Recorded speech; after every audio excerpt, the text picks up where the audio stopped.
News and content expressed on the following program are provided solely for informational and entertainment purposes. They do not constitute legal advice. A podcast is not a substitute for retaining a competent, licensed attorney to advise you on your specific legal situation. Break the business, play is work and work is play. Power into creators, have fun along the way.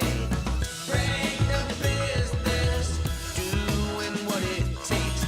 Celebrate success and learn from the mistakes. How's it going, everybody? Welcome to the show. It is time for Break the Business, where we empower indie creators and have some fun along the way. I'm Ryan Kairalla, and it is a pleasure to have you here this week. So excited to have you joining us. Man, what a cool show we have this week. So much great stuff to talk about. Two awesome guests and one fantastic co-host.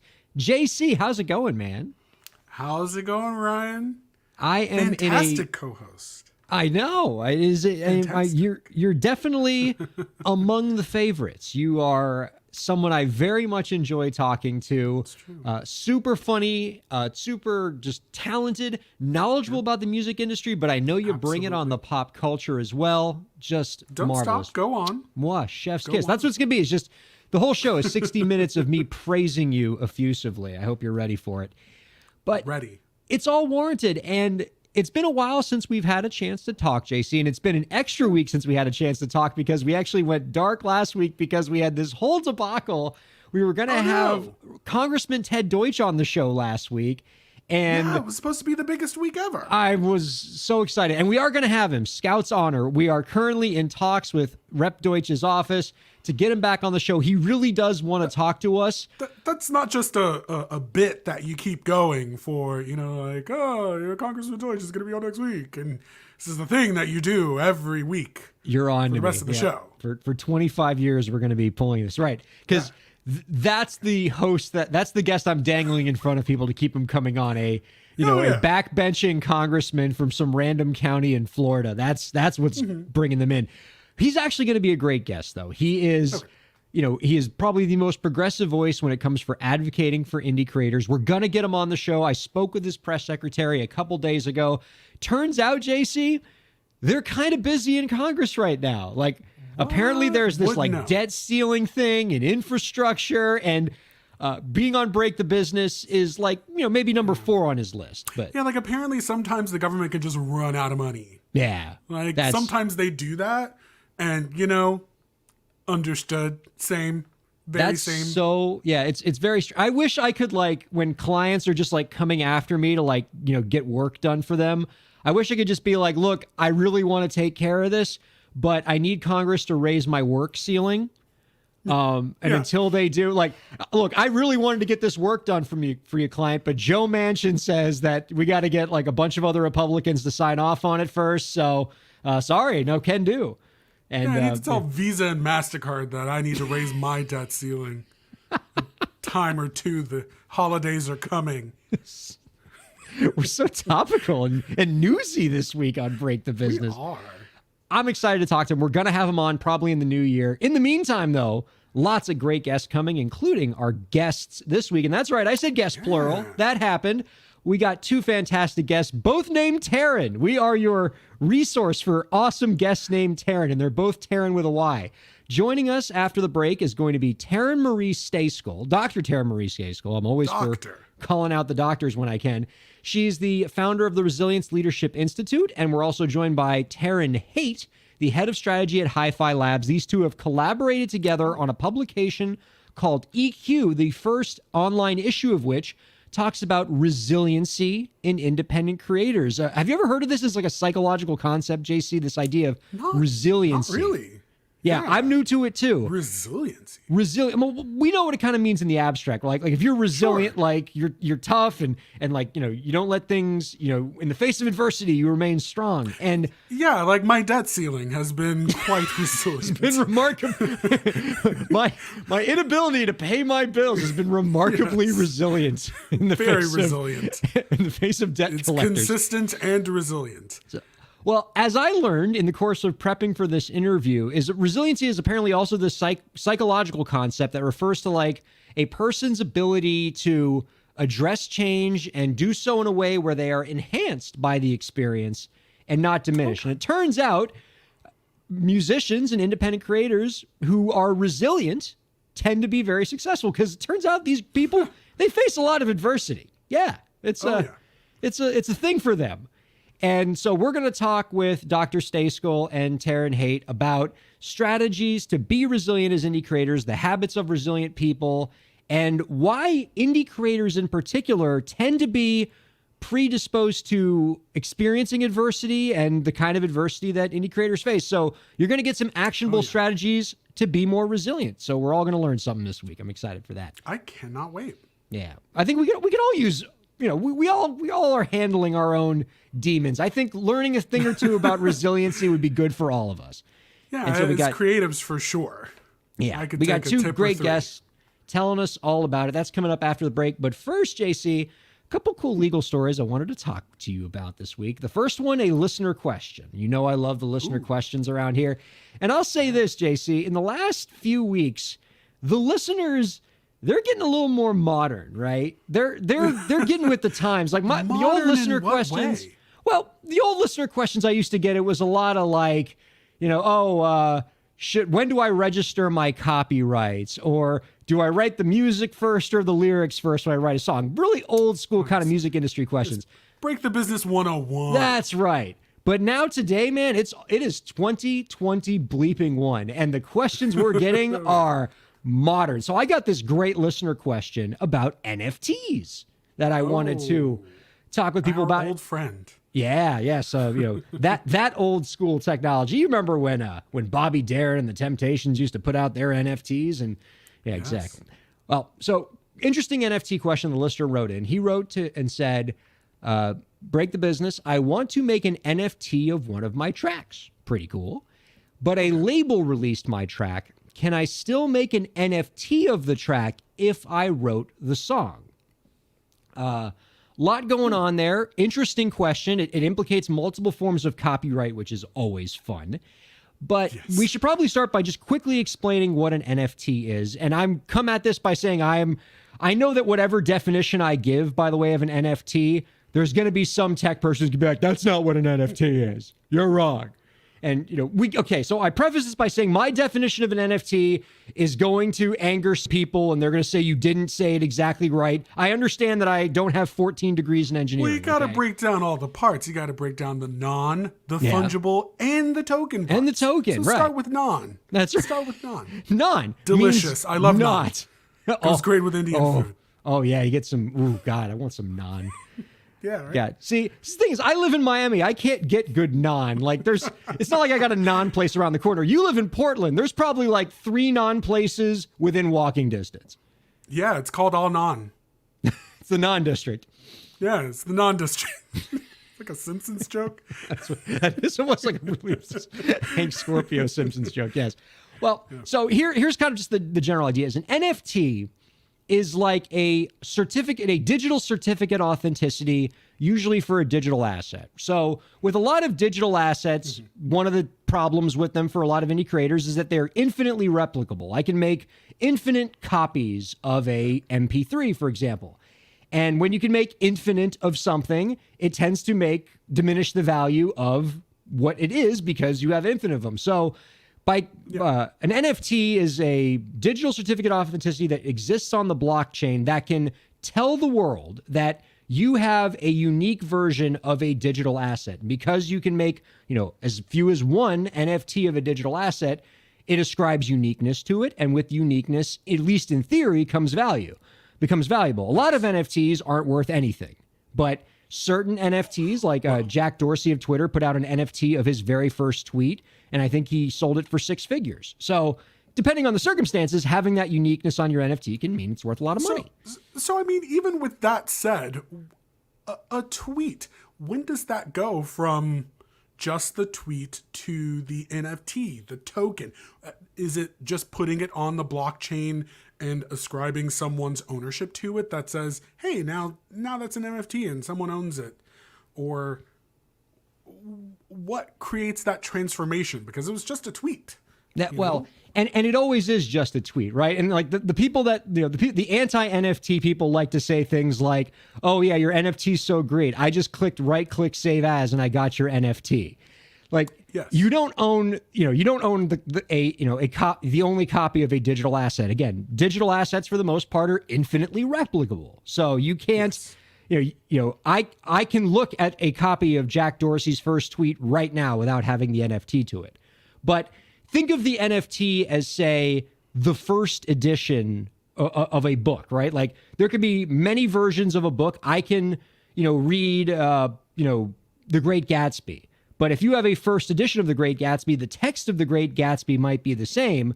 But by having that first edition that was presumably in a limited printing, you have a special version of that book and you can prove it, right? And so that's what an NFT is. It's not saying that like you have the only copy of Jack Dorsey's tweet. It's saying that you have this special copy of Jack Dorsey's tweet and you have a digital certificate of authenticity that proves that it's a special version. And by having that uniqueness and scarcity, there could be value there. Now, granted, as I said before, there are many NFTs that are worthless. Like it only has the value that the marketplace ascribes to it. But there are only so many animated pictures of monkeys that can actually have values. Or Pepe the Frog versions of animated characters. Yeah. But a lot of artists want to get into this space, and there are some examples of musicians who have sold NFT versions of songs, of visual art, of other digital assets, and have made good money from it. So this listener wants to get in on the fun and says, hey, I wrote this song. A label released the song I wrote after I recorded it with this label. Can I make an NFT of this recording? And so now the general rule is you legally cannot make an NFT of something unless you have the copyright to that work or have been licensed the right to make the NFT of that work from the copyright holder. When you make an NFT of a digital work, you are inherently making a derivative work. You are inherently distributing, selling, lease, lending a work. Those are all exclusive rights of a copyright holder. So if JC, if you paint something, if you paint a picture and you own the copyright to the picture because you're the author, and I make an NFT of your painting without your permission, you could come after me for that. Oh, and by the way, if you notice that your copyrighted work is being sold on an NFT webpage, if somebody made an NFT of your work without your permission, you see it on one of these popular NFT platforms, you can absolutely bring a DMCA takedown notice against that platform and make sure that your copyrighted work gets protected. So for this letter writer, if we're assuming that this person has a label deal and the label, as in many cases under these record deals, owns the master, which means they own the copyright in the sound recording, you most likely cannot make an NFT of your album without the label's permission, even if you wrote the original song.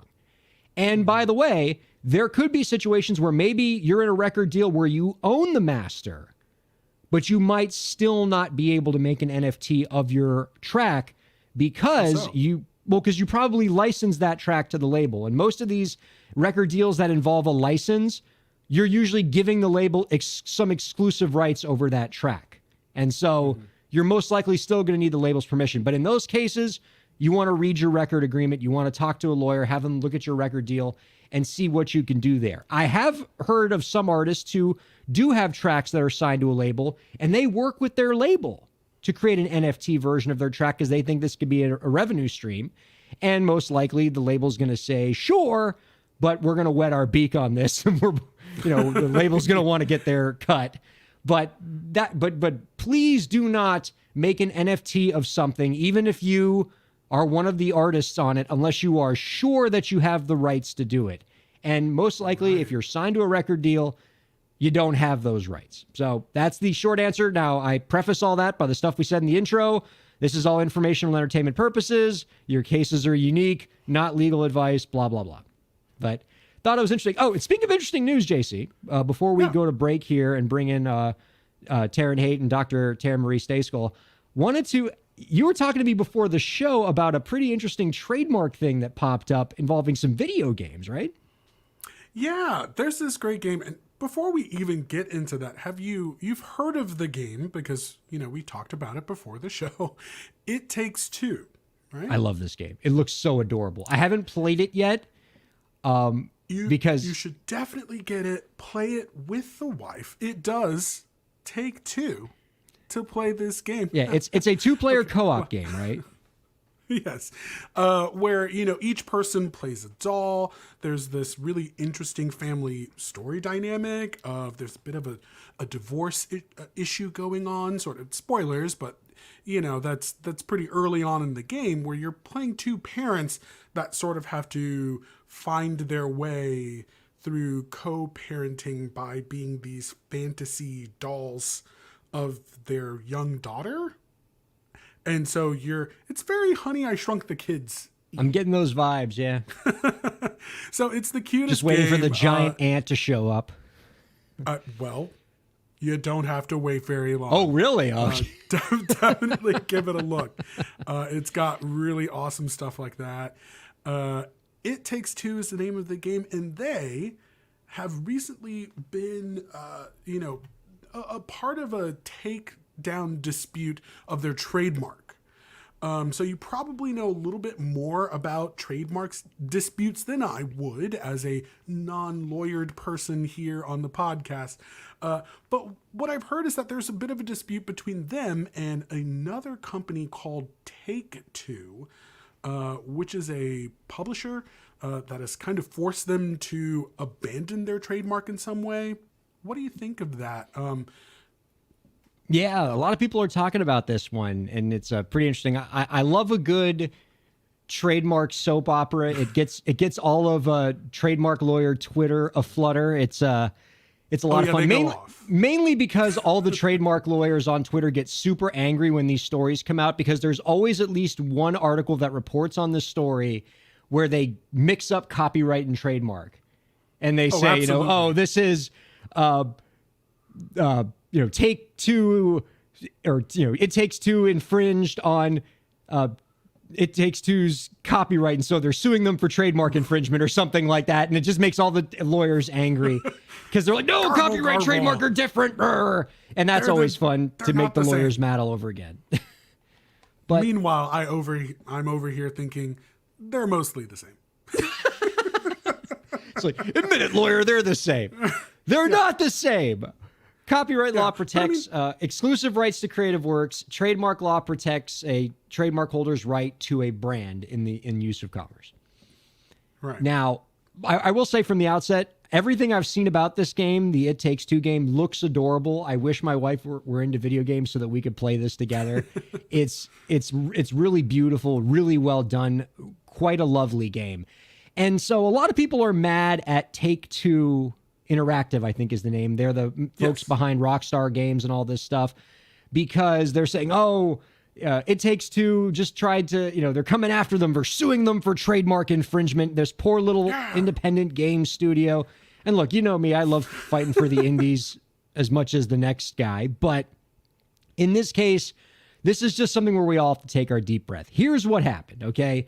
The folks that made It Takes Two, whose the name escapes me at the moment. It starts Hazelight. Thank you.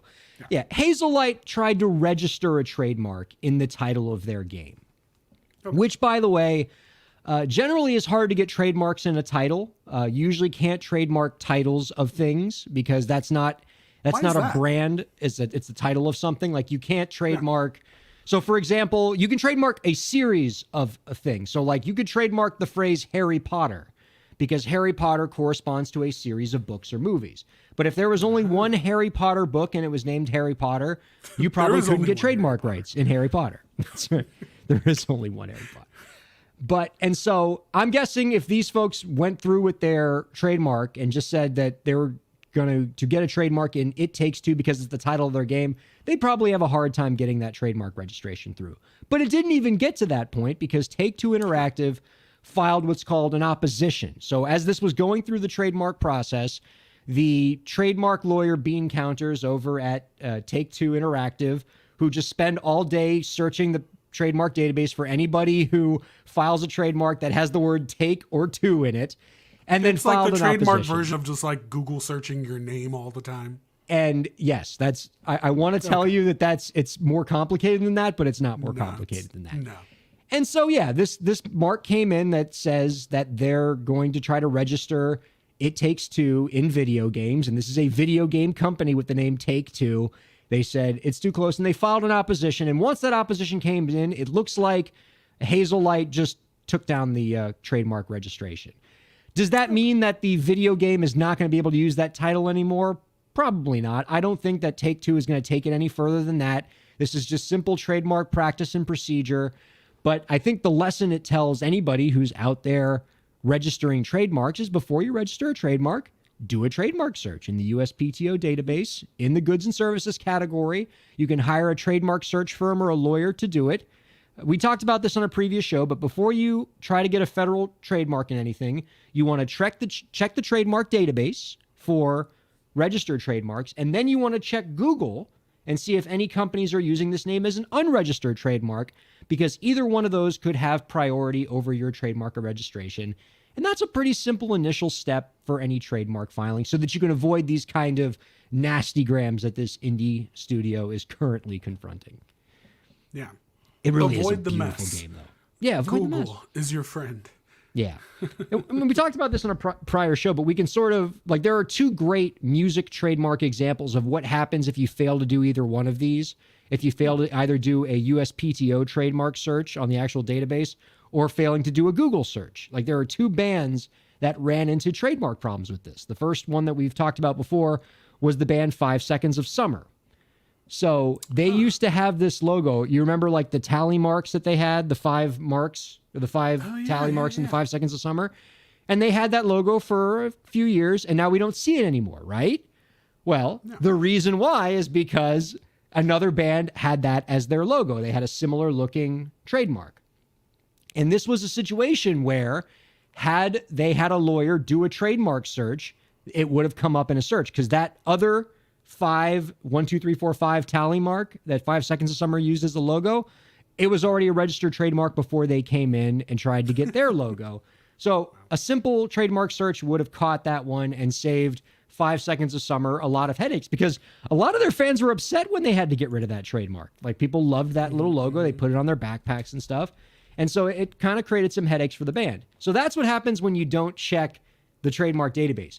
What happens when you don't check Google is a rather unfortunate occurrence for the country band Lady A. Lady Antebellum. Yes. Formerly known as... The erstwhile Lady Antebellum, who had a bit of a public relations mess where, in light of changing attitudes towards, racial justice and all that, they wanted to drop the name Antebellum in their name because of this, pre-Civil War connotation and everything. So they wanted to change their name to Lady A and even registered a trademark in Lady A. And so they're like, all right, we registered the trademark. We did a trademark search. Honest, it's clean. I literally just looked this up because I said, I totally remember hearing about this, and I wondered if this was a trademark dispute, because I'm sure you'll go on and say why this was a trademark dispute. Yes. Well, so this lawyer did a trademark search, and it was like, nobody else has got Lady A in the music industry. We're all set.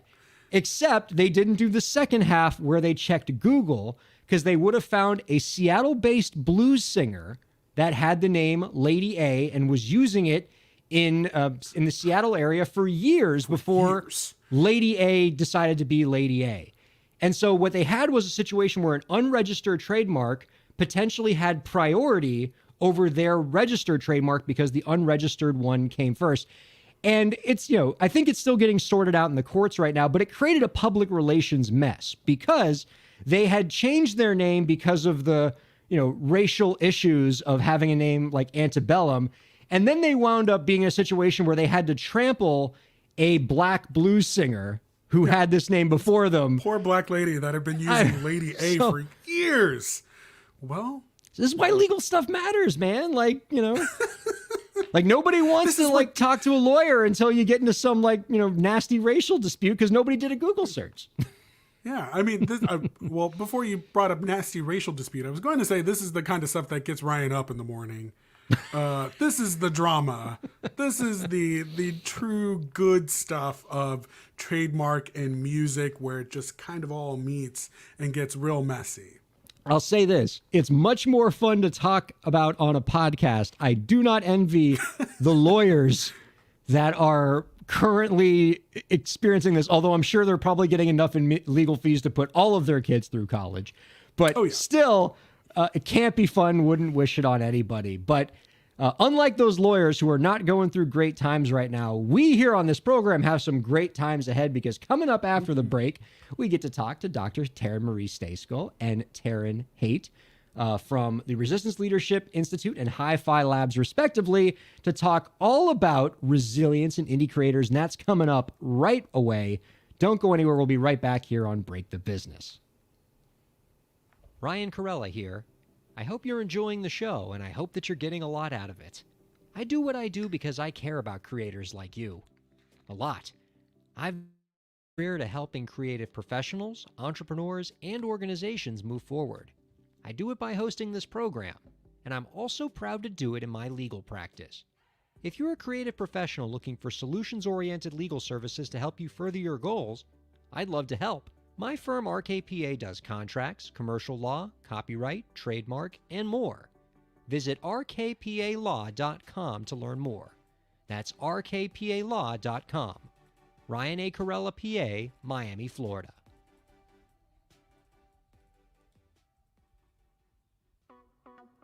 Streaming services for Break the Business provided by LEK Entertainment. LEK Entertainment is a full-service entertainment company offering everything from consultations to full-scale events and productions, including audio and video productions, voiceovers, staged theatrical productions, script and music development, and streaming services. For more information, visit lekentertainment.com. LEK Entertainment wants to help you bring your story to life.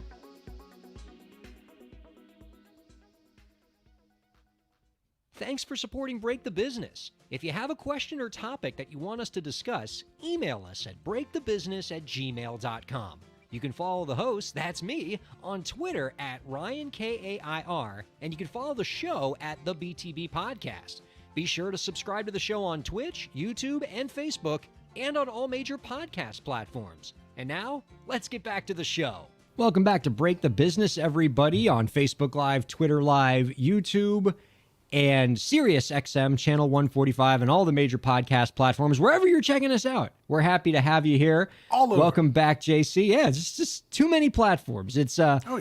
and we love each and every one of them, and so excited for what we're bringing them here in the next segment. We got two excellent guests, JC, for the price of one this week. Let me tell you all about them. The first is the founder of the Resilience Leadership Institute and is one of the world's foremost efforts on the concept of resilience and the role it plays in leadership, creativity, and innovation. Our second guest is the head of strategy at Hi-Fi Labs, and our guests are partnering to build out a resiliency program to support creative professionals. Love this. You can find out more about our guests' work by visiting eq.house and www.resilience-leadership.com. We are happy to welcome Dr. Taryn Marie Stayskell and Taryn Haight on to Break the Business. Hello to you both. Thanks for being on the show. Welcome. Hi, all. Hi. Thanks for having us. I was just thinking to myself, we haven't had nearly enough Tarens on this show in our illustrious history. And so we just want to get our fill of Tarens this week. And thankfully, you both came for us. We're Yeah. gonna fix that right up for you. No more paucity of Terrans. And both Taryn with a Y, by the way, which is just terrific. It's the best kind of Taryn, right? Like all the The other only- Tarens, we don't need those. Yeah, it's the only kind of Terran, in my opinion. No disrespect to Terrans with other vowels. We just happen to be a little biased. We acknowledge our bias, though. It's conscious. That's right. Did this project come about after the International Terran with a Y meetup, or was there another way that you guys found each other? Pure fate, I think, that brought us together. Yes. So let's talk to Taryn Haight first. So Taryn, you and your team at Hi-Fi Labs created a new platform called EQ, a community-based resource network for music industry professionals. You're bringing a lot of terrific creators contributors into this platform, including Dr. Stayskell. Can you tell us a little bit about what EQ is and some of the resources you're providing? Yeah, of course. So one of our biggest focus areas at Hi-Fi Labs is on artist development. We found that there was a lack of resources in true, proper artist development in the industry. So we focus on surrounding artists in all aspects of their career. And of course, one avenue that's extremely important that's been lacking over the years is mental health and resiliency, especially for early stage artists. And something else that was really important to us, having worked at labels and agencies and management, our team is from all over the board. We found it really important to make all of our findings open to the public. So what we've decided to do with EQ is create a website, eq.house, where people can go, artists, their teams, and each month we'll have, or each quarter, we'll have an issue focused on a various area of the music industry that needs improvement. So our first issue, which we found to be the most important, is resiliency. And of course, Dr. Taryn is working with us to build out a resiliency program for our hi-fi artists. And we wanted to make a lot of that information public and really open up the conversation to artists, their teams, anyone else in the music industry to help us kind of solve this problem together, see what people need and from our side, from the industry side, help fill in the gaps. That's great stuff. And JC, I think we can agree that of all the top level domains that exist, .house has to be the best one, right? I mean, we Very need to much make .house happen across the board. Like, I want to get break the business .house and just bring everybody to that. Like .com, we could just get rid of that. .house is the world now. Yes, I agree with you, Taryn, that resiliency is a great topic for you guys to start this publication with. And I've had a pretty great time in preparation for this interview, just learning about what resiliency is as a psychological concept. Obviously, we know what it is as just a dictionary definition, but but what it is in psychology and what it means for indie creators, endlessly fascinating. So I want to ask Dr. Stayskol, and how should I address you? Dr. Stayskol, I've also seen Dr. Taryn Marie. What works best for you? Sure. I mean, call me, Love give that. me a call. However you Just give want. me a call. drtarynmarie.house. It's me. Thank you. Okay, that's what we're talking about. There we go. There we go. All right, Dr. Terry House. I want to talk to you about this idea of resilience because I've been told you know a thing or two about this subject area. And by a thing or two, you're like basically the expert on it. So the definition that you provided for resilience as a psychological concept, and I'll just read this right from your page here. Resilience is the ability to effectively address challenge, change, and complexity in a manner that allows us to be enhanced by the experience and not diminished. So resilience as a concept is not just about withstanding adversity, but it's actually about growing and being enhanced by it. Do I have that right? You got it. You are such a wonderful, resilient student. A+ to you, Ryan. Oh, He loves that kind of stuff. Keep saying it. oh gosh. I Well, appreciate it. so how does that, so how do you see that apply to creatives in your work? I know that you've noted in your writings in the past that creative professionals, they tend to have a particularly strong need to build this resilience, both because creatives tend to face a lot of different forms of adversity, but also, and this is something that I guess I've always intuited, but I never really, proved to be true, but it makes sense, is this idea that creative professionals tend to also be genetically predisposed in a way to struggle with their mental health and to be more vulnerable to adverse events. Can you reflect on those notions? Oof, so many great questions and thoughts there. I love that. So let me start by saying that resilience is really the business of being human. And whether we're a creative person or we've made our way through COVID-19, the last 2 years, which is all of us, right? We all have this tremendous opportunity when a moment of challenge, change, or complexity arrives in our life, which is inevitable, right? It's not if, it's when, to be able to figure out how can we harness, right, the tools and resources that are at our disposal to create a more positive and productive outcome. So briefly, this all started for me in a couple of ways. One, to your point, Ryan, I looked at that dictionary definition of resilience and I couldn't understand it. It was circular in a way, right? To be resilient, to be resilient means to demonstrate resilience, and resilience means to be resilient. And I was like, I don't get it, And, on top of that, my career initially started where I was doing a pre and postdoctoral fellowship with people with brain injuries and spinal cord injuries. And that's a very long-term rehabilitation. So I'd be in our outpatient clinic and I'd be meeting with our patients and I'd be looking at their prognosis and I'd be looking at the person sitting in front of me, and they were two very different people. What we thought would happen for people and what actually happened in their rehabilitation were two different things. And so oftentimes people were doing better than we thought or not as well as we thought. And I thought, let's figure out what we can learn from the folks who are doing better to enhance, the resilience of folks on rehabilitation from brain injury. And let's figure out what might be holding folks back that we can kind of mediate those consequences. So then when you sort of jump over to this idea of being creative, right? Because resilience is for all of us, right? Not just for, creative folks. And right, we know that the music industry is like this tremendously beautiful, exciting place that's also terrifically difficult to navigate and saturated with incredible talent, and so many people who have beautiful raw talent and potential. I think in Hi-Fi Labs, is responding to this opportunity to really shepherd artists on their path and to help them navigate the industry while allowing them to focus on their craft, on their talent. So when we think about this for creative artists, then it's really about sort of the specificity of, what are the, traditional or common challenges, complexities, changes that artists are going to face. How can we anticipate that? And in creating the EQ community, right, we're not only sort of anticipating the challenges that they'll face, but also providing a community of practice and of support that, by the way, is open to everyone, to help shepherd that journey.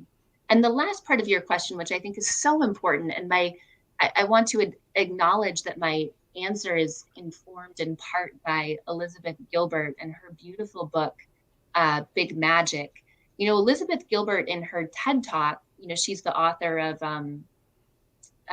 Eat, Pray, Love, and a variety of other books, best known for Eat, Pray, Love, I think. She talks about this misnomer that creative folks, somehow sort of need to live at the edge of breakdown or collapse or addiction, or, be hanging by sort of a mental health thread. And I think that's really a misnomer in our society, and I think when we give people who are creative the permission to say, you know what, you don't have to have an angsty, difficult life to still make beautiful art, then we take away this expectation that somehow life has to be tumultuous or difficult to be able to make beautiful things. I love that sentiment, and I'm all about trying to use this program and this platform and all the people involved with it. We're all here to try to create a more well-adjusted industry, and we want creators to be in a better place. And so bringing this back to this idea of resilience, and you've dedicated your career to fostering resilience throughout various professions, including creative professionals. And so I would imagine that dedicating your life to that study would presuppose that you feel that resiliency isn't just something you could be born with, but that you could actually train people to be resilient, that resiliency is a muscle that people can build with, the right interventions and activities. So how do we build these resiliency muscles? How can creative professionals specifically become more resilient? Are there concrete strategies? Absolutely. It's a fantastic question.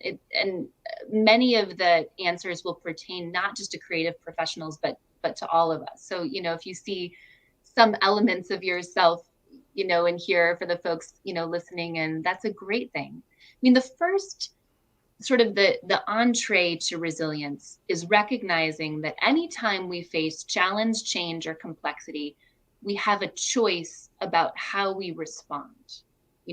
We can react or we can respond. A reaction is unconscious, right? Viktor Frankl said, in the space between stimulus and response, we have a choice.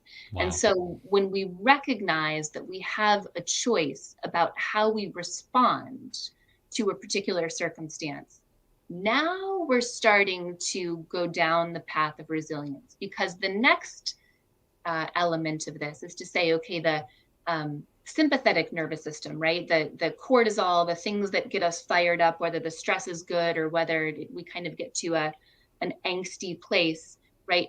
It tells us we have three choices: fight, flight, or freeze. Our parasympathetic system, which comes behind that and calms us down, says, no, you have many more choices beyond this in that space of stimulus and response.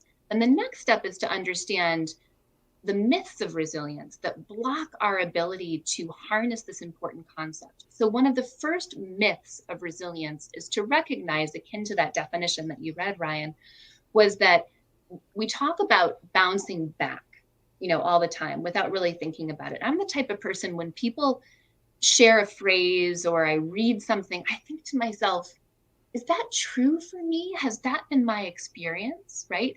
And what I've realized is we don't bounce back. You know, neuropsychology tells us that every experience that we have fundamentally and forever changes us down to the neurological cellular level. So we allow ourselves to be fundamentally and forever changed by our experiences. We don't expect that we're going to go back the way we were before a challenge, before a change, before a complexity. We allow ourselves to bounce forward, to take that new information, those new aspects of ourselves, the new relationships that we've built, and to let go of things, in the past that are no longer serving us. So the first myth is that we bounce back. The second myth is recognizing that we allow ourselves to be changed by our experience, because there's so many people out there who still believe, and that's all right, that resilience is synonymous with Teflon, that we're not going to be changed, or we shouldn't be changed, right, by what is in our path. The second myth, to your point, Ryan, is that we get to build, or we're not inoculated with sort of a fixed amount of resilience, but we get to build this resilience over time, like we would get bigger muscles at the gym or enhance our cardiovascular ability if we're training for a running race, right? And then the third piece of resilience is that resilience is active. It's about actively engaging in what's happening in our path. It's not about numbing. It's not about escaping.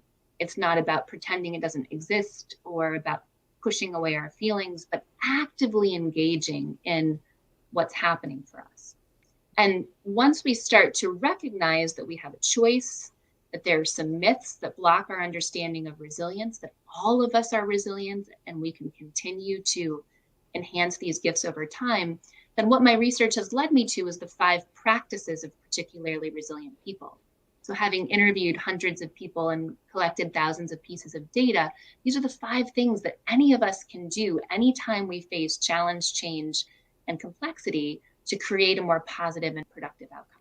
I got to hear them. Let's do it. Woo! All right. I feel like I'm talking so much, so I'll try to. No, this is, they hear, look, the listeners, they hear from me every week. We want them to hear from you. And I feel like identifying, the 5 practices of highly resilient people would be super intriguing for all of us. And, I want to kind of model that resilient behavior. And yes, this is selfishly for me too. Like I want to learn to be more resilient, just as all these indie creators do. So lay it on us, please. Yeah. And we all do, right? I mean, that's the beautiful thing about resilience. There's no downside. There's so many moments where we're like, well, do this, but then that, it's like, this is a win-win for everyone. So the foundational practice of resilience is the practice of vulnerability. And I asked people essentially, how had they effectively addressed challenge in their lives, or how had they faced a significant challenge? And that's what informed the ways in which people were already, being resilient in the face of challenges. So the first practice is the practice of resilience. It's allowing our inside self, our thoughts, feelings, and experience to, as closely as possible, match the outside self that we show to the world. In psychology, we'd call this congruence, right? What's happening on the inside is congruent with the face and the person that we're showing to the world. Now, this is a lifelong process, and we may be more congruent in some environments with some people and less congruent in some environments with other people. So why does vulnerability make us resilient? Great question. I'm glad you asked. Well, it seems almost counterintuitive, right? Like right. I feel like we would often tell people, if you want to be resilient, like don't make yourself vulnerable, like put up a tough exterior. Invulnerable. Yeah. That's right. Teflon. Exactly. I'm unmoved by what's happening. And vulnerability essentially is the cornerstone of what it means to be authentic and what it means to be empathetic. And if you think about that from a leadership standpoint, it's the cornerstone of authentic leadership and empathetic leadership. So if you think about it, we can't be authentic without first being vulnerable. We can't be empathetic without connecting with a vulnerability within ourselves. And so when we allow ourselves, and vulnerability is not weakness, right? It's about strength. It's the strength of allowing ourselves to be seen as we are. It's the strength of allowing that inside self to match the outside self that's shown to the world. Now, in extreme cases, when people are invulnerable, and this is incredibly heartbreaking when it happens, especially in creative communities, but across the globe, is, someone will have been out at a party or interacting with friends, and they go home and they end their life.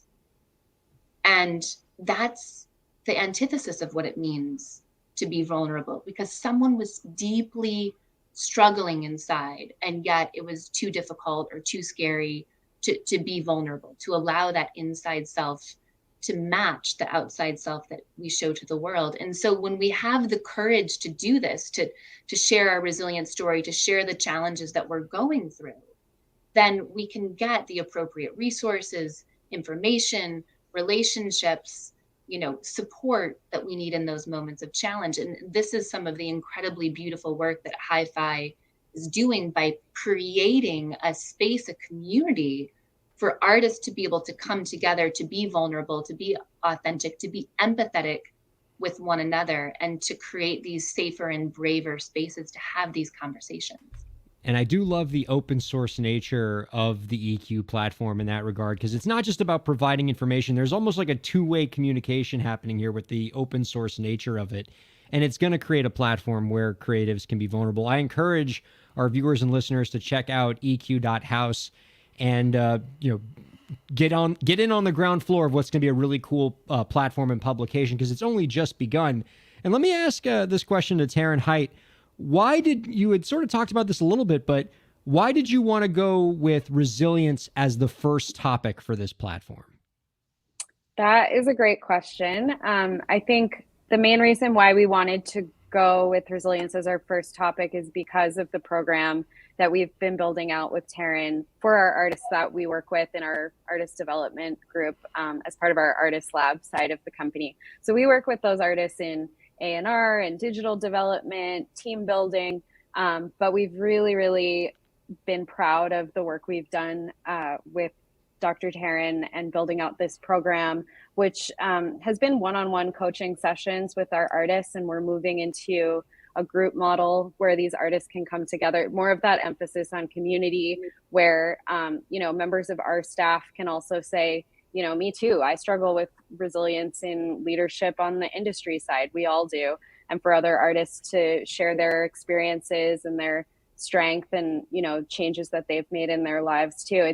It's a really powerful program that we've seen in action in our little incubator of artists that we just wanted to open up to the public and make available in some way, shape, and form to artists and their teams. And, they don't get like the same, kind of one-on-one coaching that the artists in our artist lab do. But I'm really hoping that some of this work will inspire record labels and agencies and management teams to kind of build and cultivate similar groups with their artists and have these open conversations about the roadblocks between the artists and really creating their best art and being their most sustainable selves.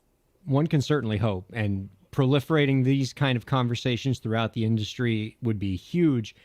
And so, yeah, I love resiliency as a topic, and I certainly love as well the next topic you guys are doing right now, which fits perfectly with the topic that JC and I were talking about in the first segment. You guys are talking all about NFTs and blockchain for issue number 2 of your platform. Can you tell us a little bit about that? Yeah, for sure. So we've taken a strong stance at Hi-Fi on NFTs and the presence of Web3 and just that being an imperative part of where the music industry is going. I think we compare it a lot to labels and teams that were focused on making CDs when Spotify and streaming was happening. It's kind of like you either jump on board or you're going to get lost in the shuffle. We also see it as a really great opportunity for artists to connect to their fans in new ways, think about their art in different ways, just expand with the technology and where technology is going. And we've hired this past year, I think about 2 months ago, we hired Jack Spallone, who's our head of crypto. We've worked together in the past on numerous album releases on the Ethereum blockchain, and he comes from Ujo and Consensus and is an expert in that field. So the way that Taryn has been kind of our editor and leader for this first issue, Jack is going to do that for the second. And I think it's a topic too, similar to resilience, that people don't quite know about but are interested in. We're just starting to scratch the surface with, what can be done with new technologies in blockchain and where that can go. And I think for the music industry, we've talked about we decided not to make an issue just on blockchain because we're like, we could go into royalties and tracking and all sorts of different avenues. But we've done a bit of work in the NFT space. We recently launched an NFT with David Lynch and Interpol, which we were super excited about. And we want to, same way as we're building and learning about resiliency, we're doing a lot behind the scenes to build and learn with artists about NFTs and blockchain. So our next issue will be focused on NFTs, but I'm pretty sure we're going to have some other blockchain focused issues in more specific areas down the line. I love the deep dives that you guys do into these music industry and entertainment industry topics. It's really cutting edge stuff, topical stuff that really matters to the creators that check out this program. So hats off to what you're doing. Please keep the great work coming. Again, listeners, you can find out more about this by going to eq.house, which I still submit the coolest top level domain I've ever heard.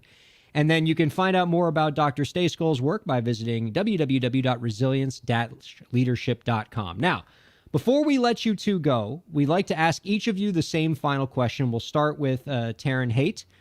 Do you have any last tips for the indie creators out there to help them move their careers forward? Wow.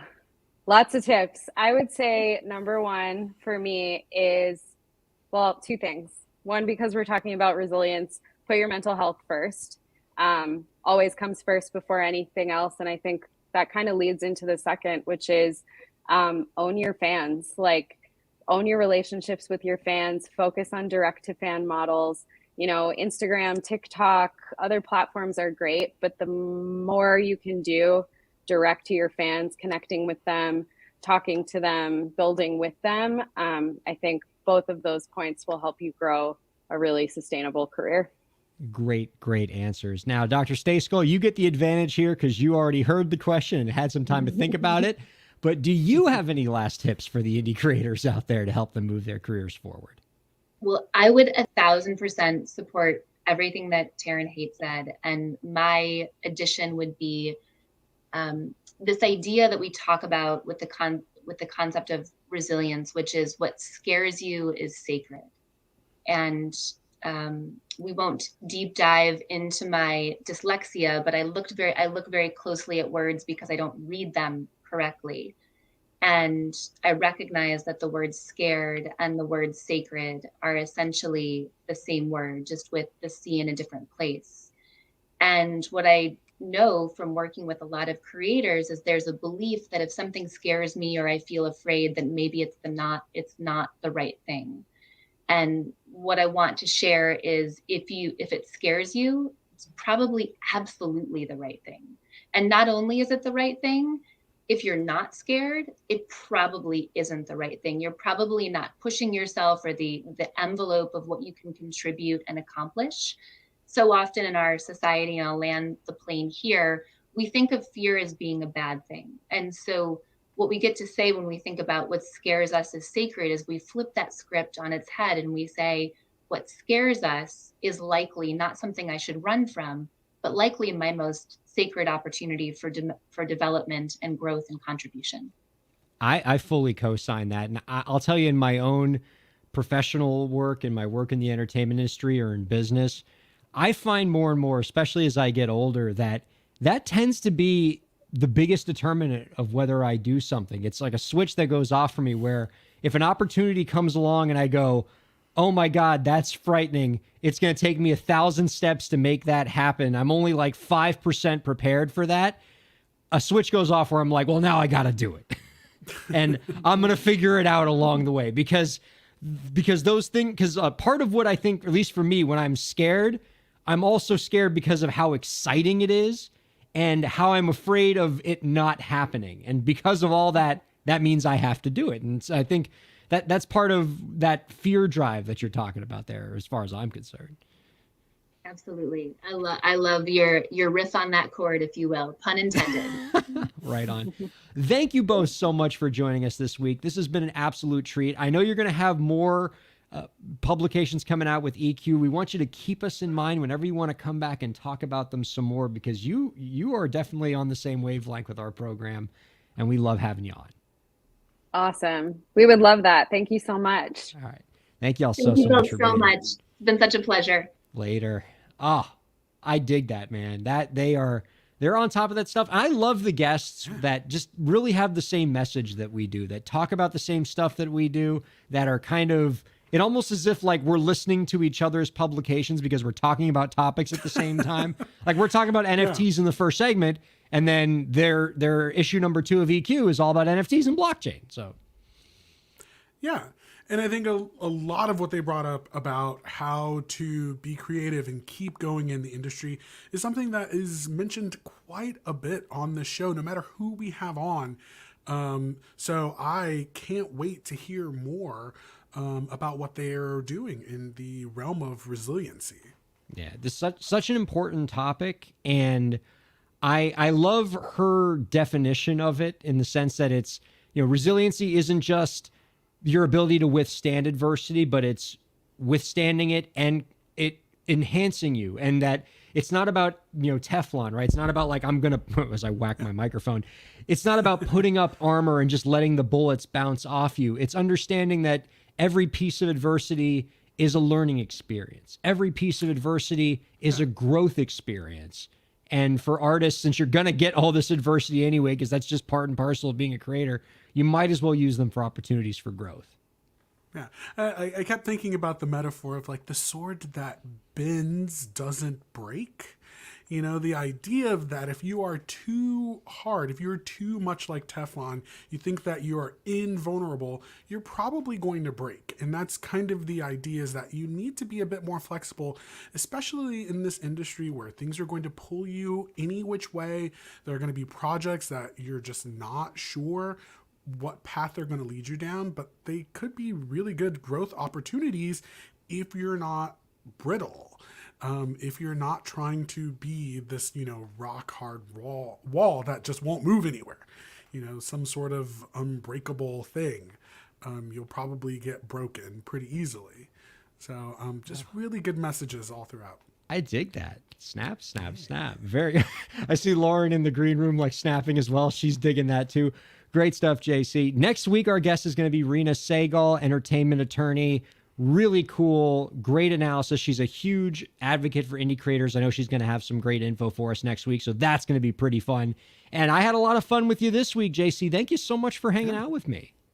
Thank you for having me. And thank you all for checking out Break the Business. We'll see you next week. Break the business, play is work and work is play. Power into creators, have fun along the way.